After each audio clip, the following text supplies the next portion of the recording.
I'm going to show you how to go from 0 beat sales a month to making 6 figures in a single week, every single week for the rest of your life off of selling beats online. All you have to do is buy my beat selling course titled Beat the Odds for $2,300 and your life will change. I'm just playing. If I ever start talking like that, unsubscribe immediately because something went terribly wrong in my life. Now I am working on a beat selling course. It's just taking me forever and it's not going to cost $2,300, which is funny because I saw this tweet that I posted a while ago and it starts with, I make a living off of beats and music production. There's a weird, oh shit, I just, look at that.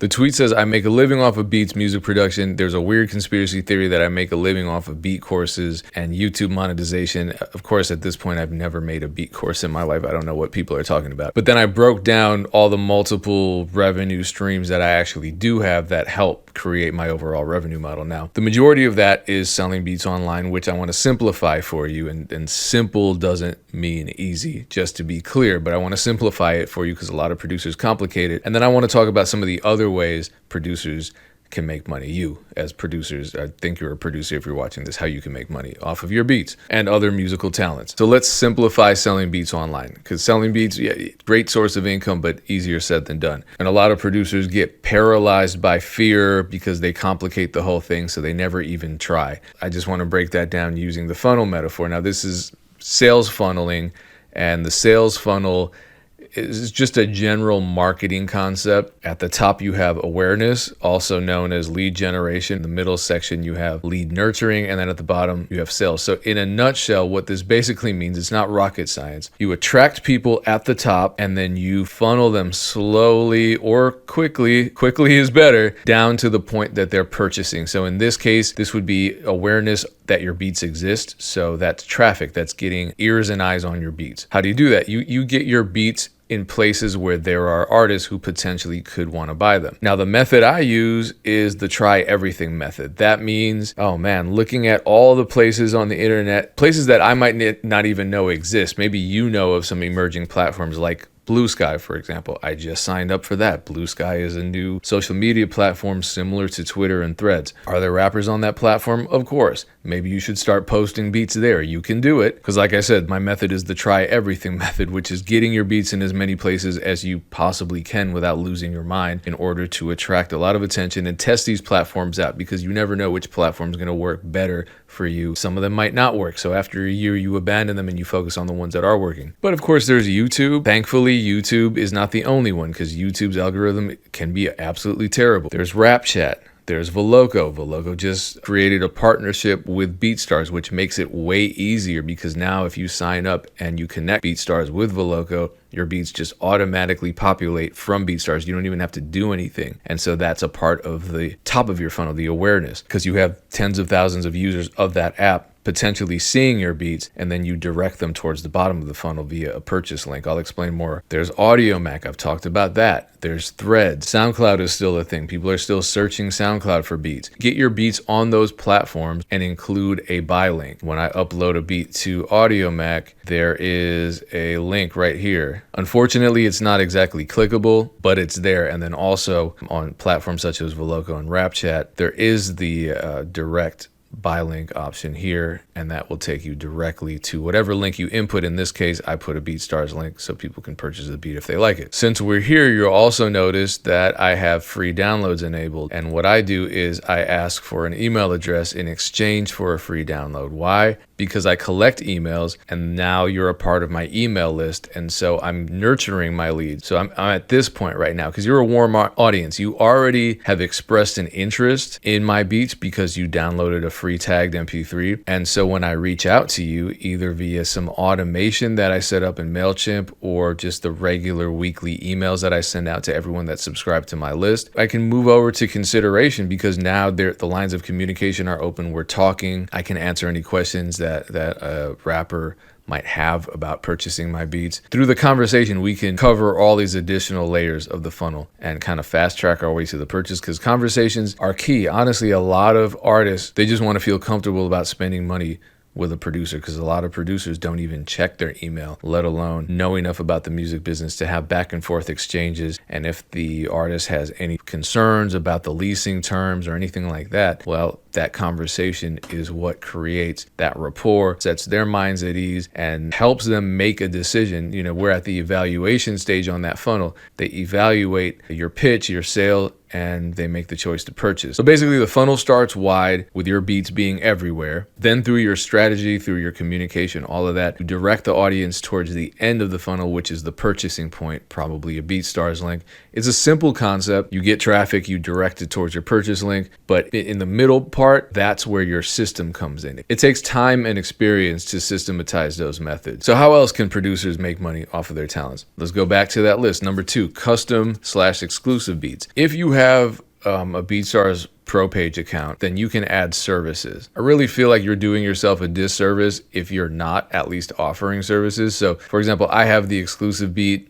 Actually, I have an exclusive beat plus hook option here, but I also just have a regular old custom beat option here. All you really have to do is copy and paste this link. You can also include this link in your link tree, whatever you put on social media. But also, if you go to my BeatStars store and you go down to playlists, you'll see I have an exclusive beats playlist. So for the people who are searching Marketplace for exclusive beats, which people will do, there you go. I come up here. The third income stream that I mentioned in my list is royalties. I don't want to get too deeply into that because this is a long conversation. To make it simple, just use a publishing administrator. I used to be with Songtrust. I liked Songtrust. I'm now with BeatStars Publishing, and I didn't leave Songtrust because I was dissatisfied with them. Just to be clear, that I might tell this story someday. It was a really sad story about how I thought I was going to get another deal, so I quit Songtrust, and then I didn't have anybody doing my pub admin for a while until I signed up with BeatStars. In a nutshell, what the publishing administrators do nowadays, which is great, is they collect pretty much every piece of revenue from the underlying composition side of your copyright. So pretty much everything that a distributor isn't paying you, they're going to collect on. And that includes even microsync royalties from YouTube. So while I think it's really important for you to learn as a producer what this really entails, I'm not going to talk about it because I'm always talking about it. I'm always showing the BeatStars publishing chart and explaining every royalty stream that falls under the underlying composition copyright. We're just not going to do that tonight. My recommendation is to sign up for one of these publishing admins like a BeatStars Publishing, a Songtrust, whatever you think fits you the best. Number 4, I have on-demand beat app royalties. There aren't very many sites that even offer that. I know of 2, and I'm not going to mention one of them because they're always spamming me. But the one that I use is Off Top, and it's kind of sneaky the way their website looks because they created a file sharing service, but it didn't start that way. So you go all the way, and you can even see like there's Cash Money AP. They allude to this being a production marketplace. So if you go all the way down to their FAQ, how do I publish my beats to the mobile app marketplace? Well, it's invite only, but you can apply here. So I'm showing you how to get there. Otherwise, I don't think anyone would know how to actually sign up because it's like a speakeasy. You need to know a password just to get to the application link. Number 6 is major label placements. Easier said than done. And I'll be honest with you, they pay obviously in advance, but up until I produced hit songs, those royalty statements weren't shit. Once I did the hits, I'm looking at royalty statements of like $20,000-$30,000, and I'm like, oh man, I'm on. So yeah, my advice to you is go out and produce a hit song. Easy, right? Just do that. I've talked about ways that I think you can maximize your reach when it comes to shopping beats. Some of it's luck, a lot of it's strategy, a lot of it's making good music and working with talented people. Network, I have a lot of videos about that. Number 7, live performances as a DJ. I DJ. It's in my name. People think I'm just bullshitting because I named myself DJ Pain 1. Obviously, not everyone knows how to DJ, but I did make a video on my channel. It's called If You Make Beats, Become a DJ. And I explain how to DJ, how to mix records in a way that I think producers will understand. So I connect. I go from the DAW, explaining concepts. Yeah, they do. That's ironic. So I go from explaining how to mix songs, the concept of DJing in a DAW, and then I move on to an actual DJ set. Because it's going to make sense in terms of time signature. So watch that video because I don't want to watch it right now. Number 8, speaking engagements, workshops, touring. I think that all really comes from having some sort of social proof. So working with artists, getting placements, learning the music business. Honestly, that's a cheat code because most producers don't know the music business, but people in the music business don't know the music business. Most of them don't. So you will have a lot of value that you can add to whatever you're doing if you understand the music business and you get experience actually living it. Number 10, brand partnerships. Are you seeing the type of stuff that Tattoo Beats is doing? Look at this guy. He got a Duolingo brand deal. He's got the bird is making beats with him. But look at that. He's having the time of his goddamn life making beats with the bird. But how did he get to that point? Check out his social media. I mean, if you're comfortable getting in front of a camera and performing the way he is, his Instagram is a great study. He's doing brand deals like crazy. He did one with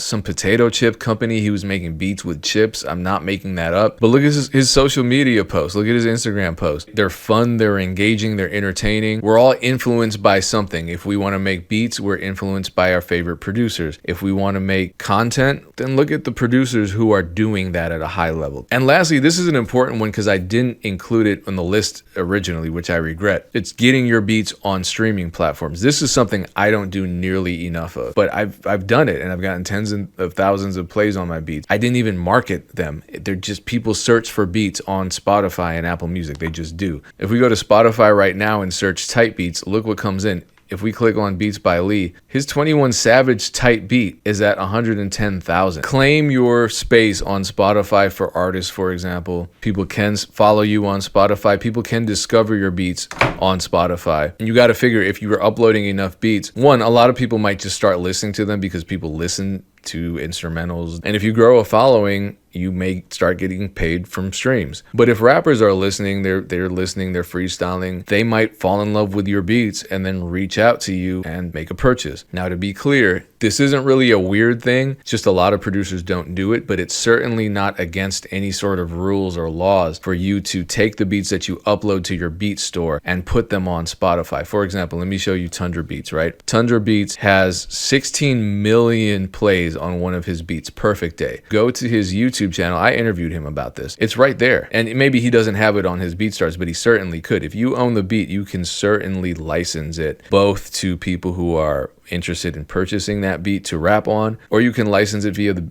DSPs to the streaming platform at the same time. So if you haven't done that, go to tolost.com. They're not sponsoring this video, but they sponsor our podcast. Use the code MEC and you can get 3 free months of premium music distribution. You can get your beats on Spotify. You can get your beats on Pandora, Apple Music, everywhere. 3 months is a long time. You could upload hundreds of beats to the platforms. Just take the same beats you're putting on your BeatStars and put them on Tolost and get them to Spotify and Apple Music. Use the code MEC. It helps us if you do it. It helps me if you do this. It helps you because what are you waiting for? This way you don't have to pay to get your beats there. There's no risk in that case. So basically, there are many ways to make money in the music business if you create music. And if you're a producer, those were some of the ways that you can increase your revenue streams and create a more diverse and stable revenue model for yourself. Hopefully that helps. Much success to you no matter what you do.